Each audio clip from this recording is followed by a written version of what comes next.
Assalamualaikum warahmatullahi wabarakatuh. Salam dan bahagia. Pada kesempatan kali ini, saya Gadis Trans Damayanti, calon guru penggerak Angkatan 9 SDN 1 Timbul Harjo, Kabupaten Ogan Komering Ilir, akan memaparkan tentang kesimpulan dan refleksi pemikiran Ki Hajar Dewantara. Koneksi antar materi, kesimpulan dan refleksi modul 1.1. Setelah mempelajari modul 1.1, saya akan merefleksi diri saya melalui 3 pertanyaan pemantik. Yang pertama, apa yang saya percaya tentang murid dan pembelajaran di kelas sebelum saya mempelajari modul 1.1? Kedua, apa yang berubah dari pemikiran atau perilaku saya setelah mempelajari modul ini? Ketiga, apa yang dapat segera saya terapkan lebih baik agar kelas saya mencerminkan pemikiran Ki Hajar Dewantara? Baiklah, kita mulai dari pertanyaan pertama. Apa yang saya percaya tentang murid dan pembelajaran di kelas sebelum saya mempelajari modul 1.1 ini?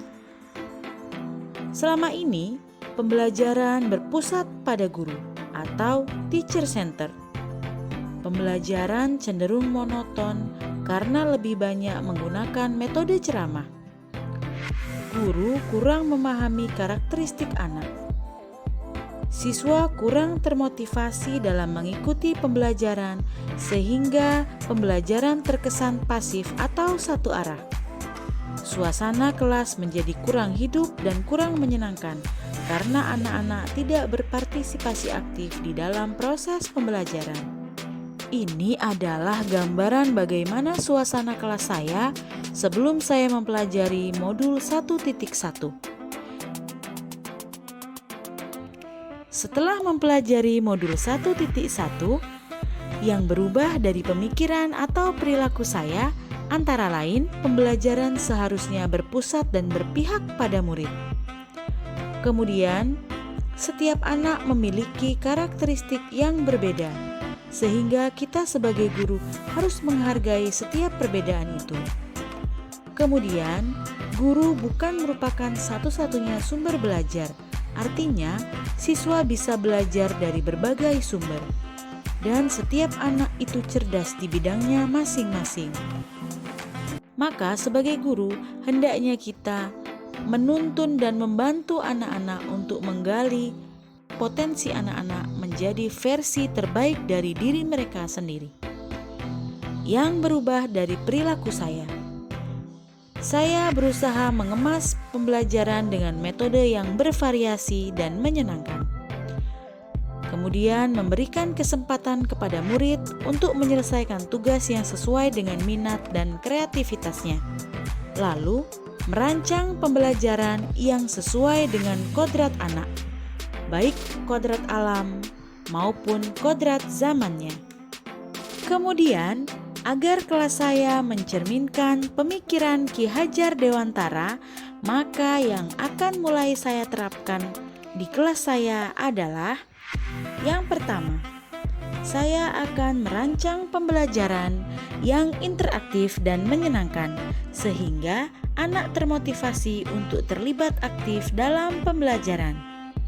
Kemudian, sesuai dengan kodrat anak, yaitu bermain, maka saya akan menerapkan permainan dalam pembelajaran yang berpihak pada anak.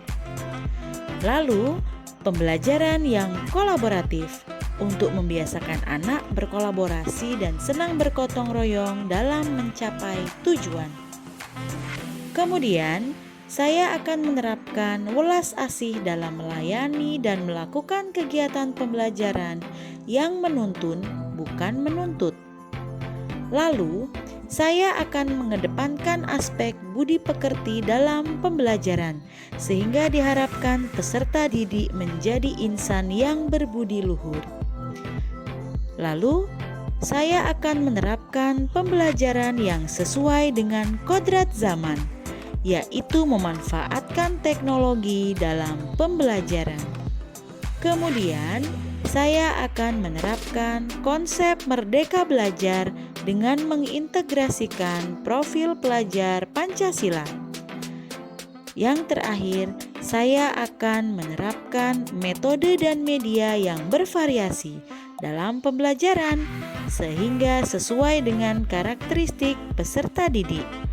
Maka, dari semua itu, kesimpulan yang dapat saya tarik adalah pendidikan bukan hanya tentang ilmu akademis ataupun angka saja, namun harus disertai dengan penanaman budi pekerti, sehingga peserta didik menjadi insan yang bahagia. Kemudian, pembelajaran seharusnya berpihak pada murid. Lalu, pendidikan adalah menuntun anak sesuai dengan minat dan bakatnya, agar anak kelak menjadi manusia merdeka seutuhnya. Kemudian, sebagai guru, kita harus melakukan segala daya upaya untuk memberikan pembelajaran yang sesuai dengan kodrat anak, baik kodrat alam maupun kodrat zamannya. Kemudian saya merefleksi diri bahwa dalam pendidikan itu, peserta didik dan guru menerapkan konsep merdeka belajar dan berkolaborasi, mengembangkan potensi sesuai karakteristik peserta didik untuk mewujudkan peserta didik yang senantiasa selamat dan bahagia. Demikianlah pemaparan dari saya. Wassalamualaikum warahmatullahi wabarakatuh. Salam guru penggerak.